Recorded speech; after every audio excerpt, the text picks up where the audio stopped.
setting new standards in podcast excellence. You have joined the WBT, fully focused on business and taxes. Here is your host, Michael Lodge.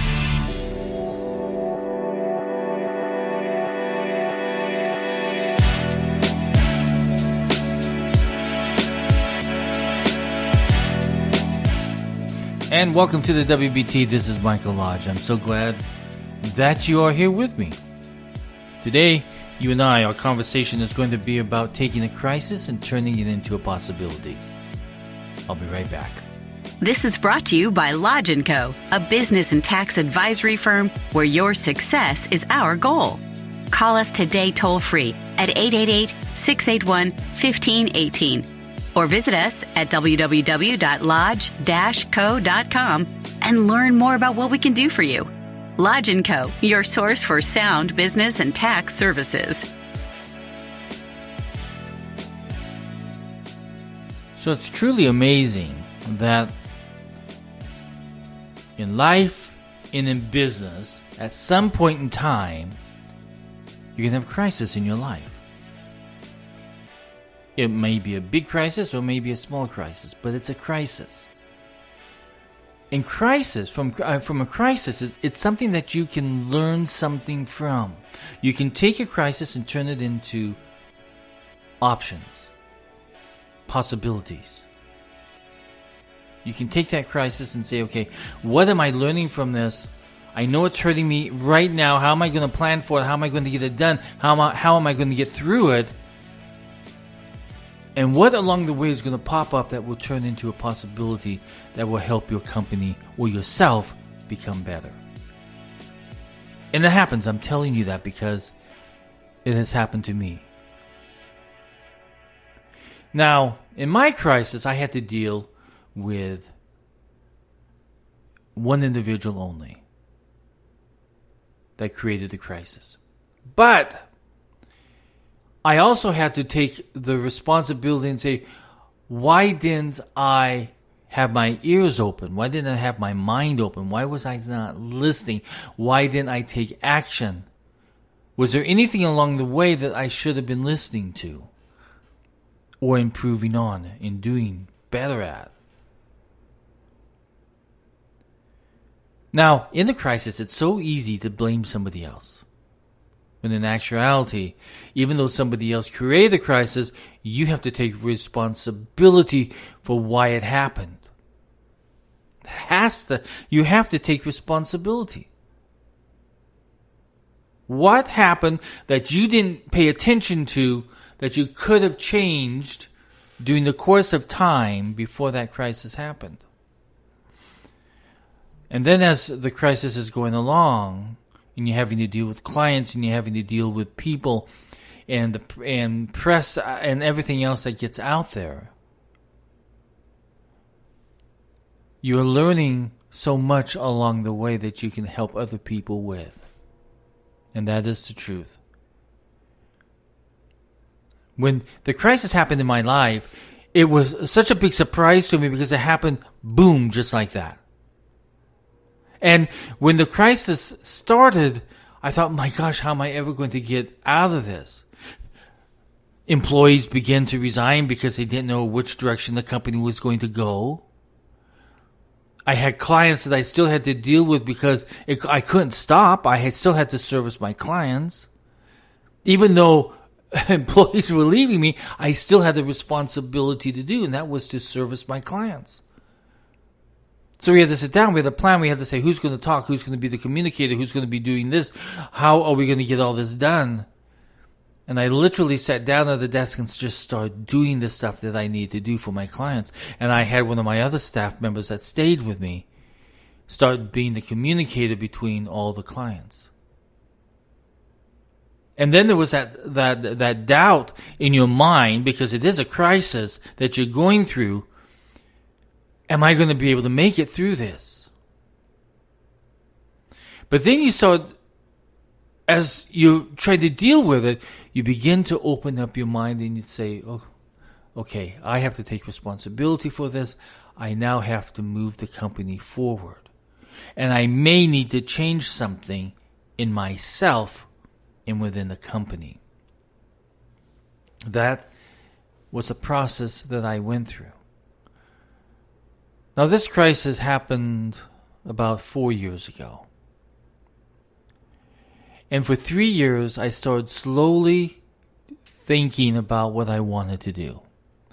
And I looked at when I first started the company, I said, you know what, I really loved doing that. I really loved dealing with clients and the various issues. Because when I began my firm in 1984, I was taking on projects that no one else wanted to do.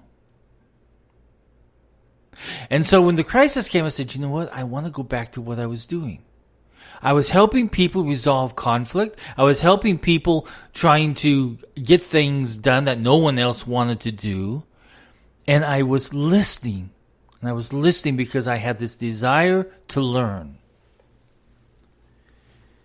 So 3 years ago, I decided, you know what, I don't really want to deal in that much taxes. I love business taxation, so I kept my business tax side. But when you have 3,500 clients, you have to slowly shut down so that people can find the people that they can work with out there. Because a lot of these people had been almost like family members. They would come in, their children were now filing tax returns with my firm. So we had grown up together. We had lived our lives together. We had done everything together. But when a crisis comes, you know who are real good clients and those who are not. Because the scaredy cats will run. Because a lot of times people have something that they're hiding too. So when something bad happens to you, they run in another direction also. It just happens. So I began to look at what I really loved doing when I first started this company. And then what I wanted to do. And I wanted to become a better mediator on contracts and business issues. So I went out and got certified. Then I got my podcast up and running. And I started trying to teach people about business and ethics and everything else. And I wrote a book on ethically thinking.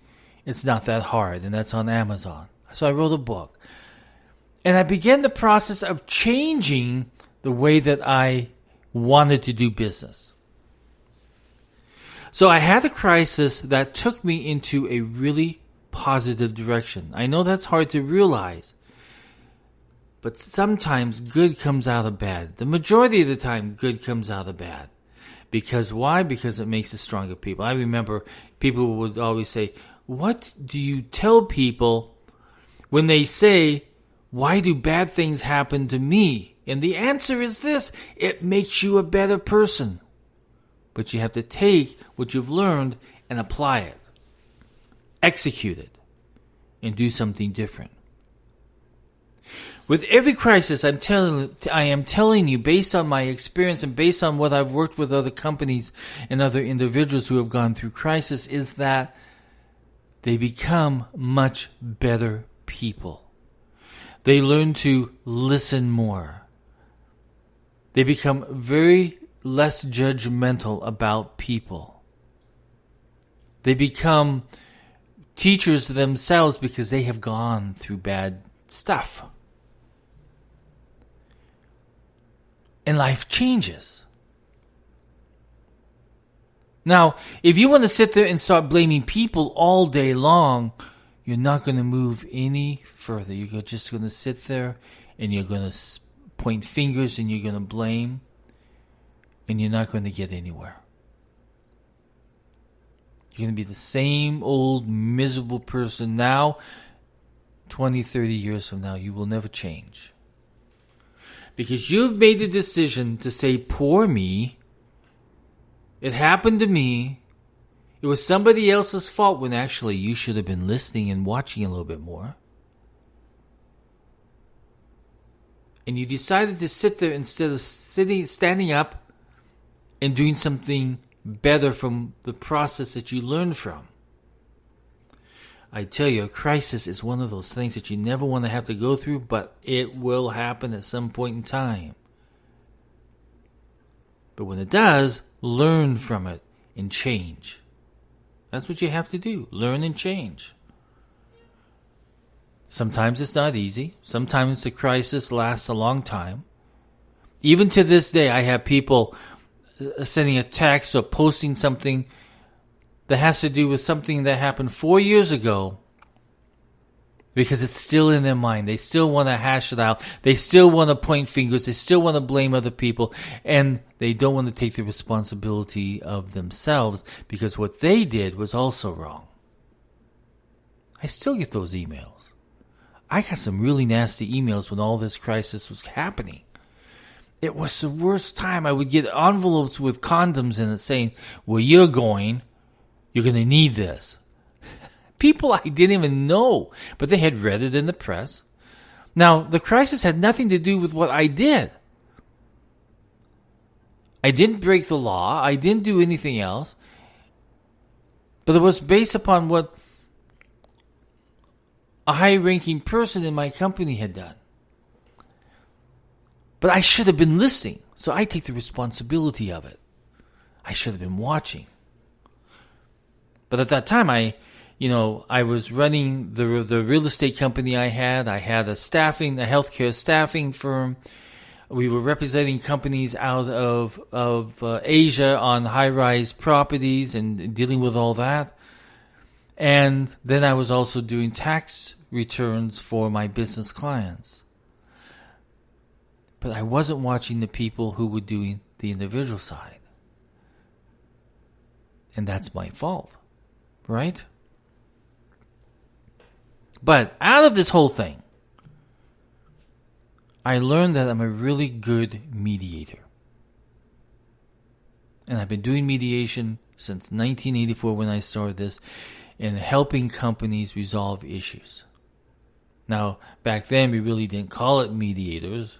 We call them consultants. So I was a consultant back then. And I would take on these projects that only people who wanted to learn took them on.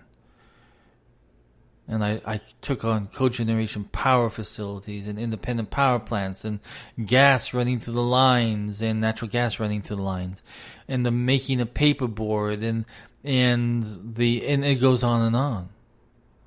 I touched almost every aspect of any type of company because I was willing to take them on, and I really love that. And so 3 years ago, I said, you know what, I got to get back to where I started at, because that's really what I enjoyed.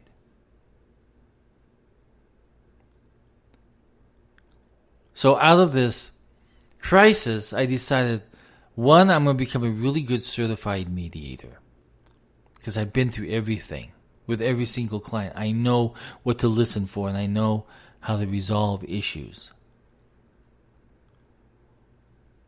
And I'm a really good coach. When clients come into me on business, I am able to talk to them about their personal finances and also about their business finances with a very clear head and a very logical approach. Because when you're talking about personal and business finances, it becomes very emotional. And you've got to steer people away from the emotional side and start thinking about it with, and I use this word so much, common sense, on what to do and how to manage your business. So, as you can see, out of this crisis, I decided to do something better. If you have a failure in your business, look at it, see what you've learned, and apply it to what you're going to do next. Everything that I've learned within all the companies that I have consulted to, I have applied to other clients and to other situations, because we were able to resolve the issue. Learn from the experience that you're going to get from a crisis. And don't be afraid.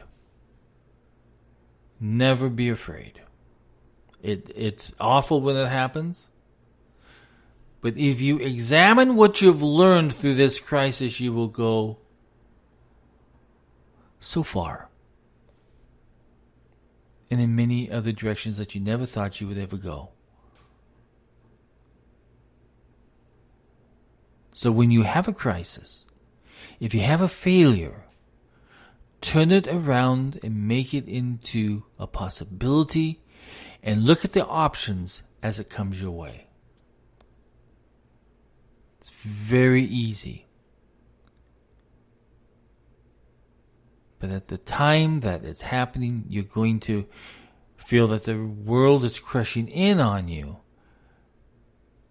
which is okay. But have the guts. Man up, woman up, and have the guts to change. This is Mike Lodge for the WBT. If you have any questions, or if you have any remarks, or anything that you want to throw my way, send me a text at 818-252-5682. Again, that's 818-252-5682. And I'll be more than happy to respond to it. Everybody go out. Have a great day. I'll talk with you soon.